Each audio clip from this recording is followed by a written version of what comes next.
c'est parti. Troisième jour, direction Nancy, puis à droite, direction Saverne, à Parois. Le prochain camping, le Grand Breuil, au bord d'un lac. Retour sur le canal de l'Est. Oh, is la saucisse. Is.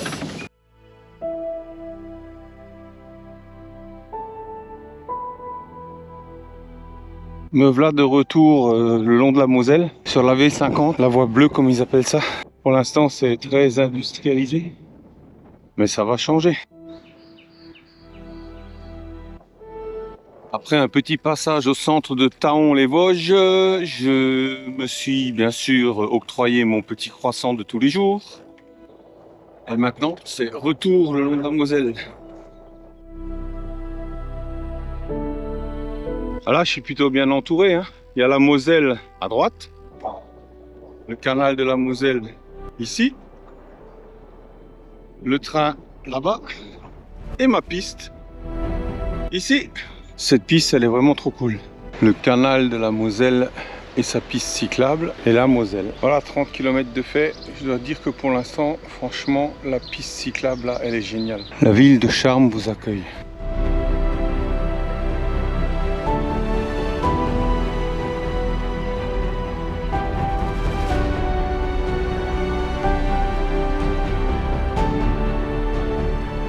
Petite chose à retenir, ici à Charmes, il y a un camping qui a l'air d'être vraiment très sympa. Après 40 km, petite pause café. J'ai eu mon croissant mais pas mon café, donc c'est l'heure du café.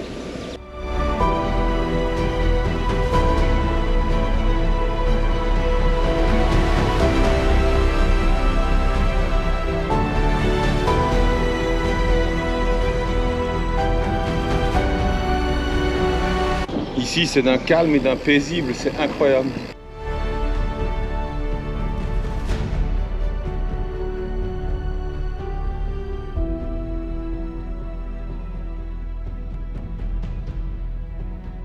Allez, je suis à mi-parcours là. Ça fait 4 heures que je roule. Sinon, il n'y a rien à dire, le parcours il est magnifique. Ouais, je sais, je me répète. Mais bon, quand c'est moche, faut le dire, et puis quand c'est beau, faut le dire aussi, non?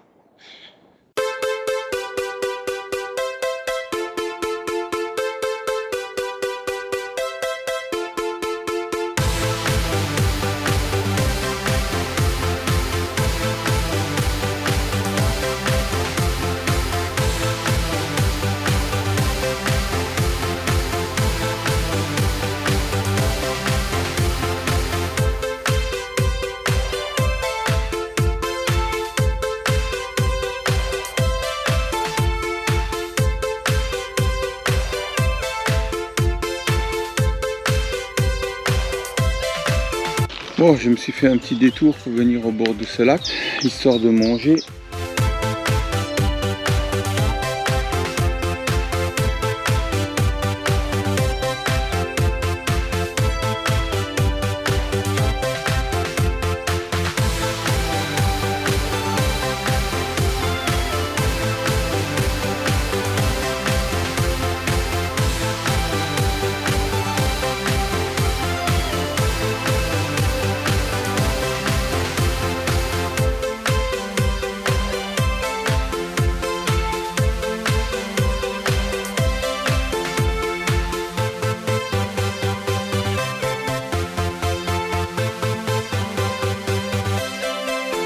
On est ici le long du canal de jonction qui nous mène de la Moselle vers la Meurthe.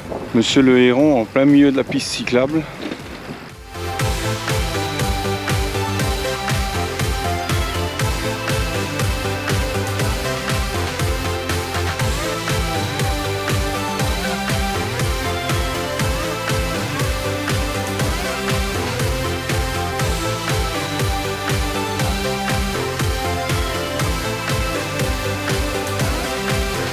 C'est vraiment impressionnant là, ce tir groupé d'écluses les unes après les autres. On est à la 9e écluse sur même pas 1,5 km et on descend de 4 mètres environ à chaque écluse, donc 9 x 4, 36 mètres. C'est énorme. Écluse 10. Maintenant, ça fait 40 mètres. Impressionnant. Alors, vous me croirez si vous voulez, mais le gars qui roule devant moi, je vais un peu discuter avec lui. Il a 82 ans. Il roule face au vent, là. Je dis bien face au vent, et un vent fort, hein, 25-30 km/h. Il roule à plus de 25. Le gars, il m'a dit, 3 fois, 4 fois par semaine, il fait ses 80 bornes. À 82 ans. Bordel, pourvu que je puisse encore rouler à cet âge-là. Ça y est, je suis officiellement le long du canal de la Marne sur la V52.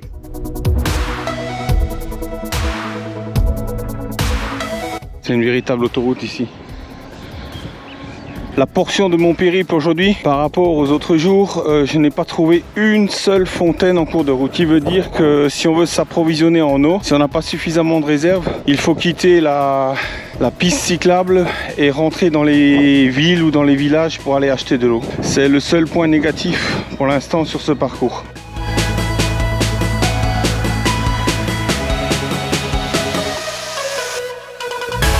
Alors là, je suis arrivé à Saint-Nicolas-de-Port. Et ça, ce bâtiment, ce n'est ni plus ni moins les grandes brasseries.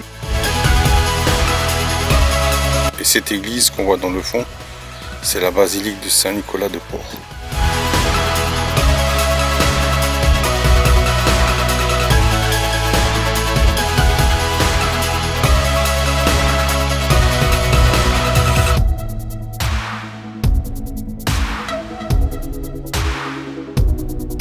Alors là, depuis la ville de Saint-Nicolas, c'est un peu du grand n'importe quoi. La V52 n'existe plus. Mais bon, c'est un peu à l'arrache. On se retrouve au milieu de nulle part, quoi. Le long du canal de la Marne, ça c'est déjà sûr. Là, on commence à s'approcher des ports et tout ça. Là, je suis à Dombasle et ici, c'est l'usine chimique Solvay, qui est une usine belge et où on fabrique du carbonate et du bicarbonate de sodium. C'est impressionnant et c'est hyper moche. Retour à un lieu un petit peu plus calme, le port de Dombasle. Et à nouveau, on retrouve une piste cyclable neuve, magnifique.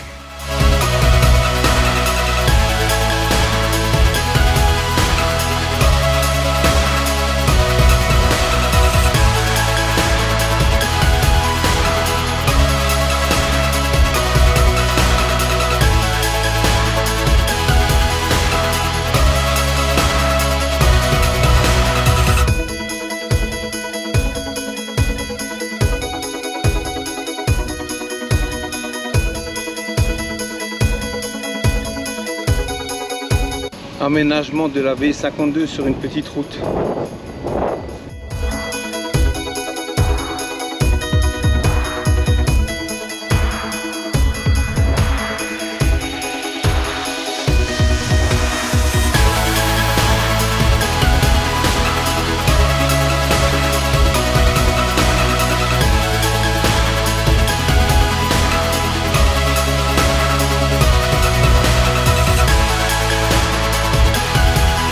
Bon ben voilà, après 110 km, me voilà arrivé sur le camping de Breuil à Parois. Commencer à m'installer.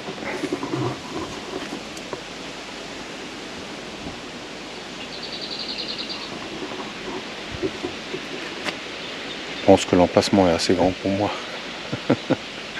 Allez, je vais faire ma petite installation tranquille.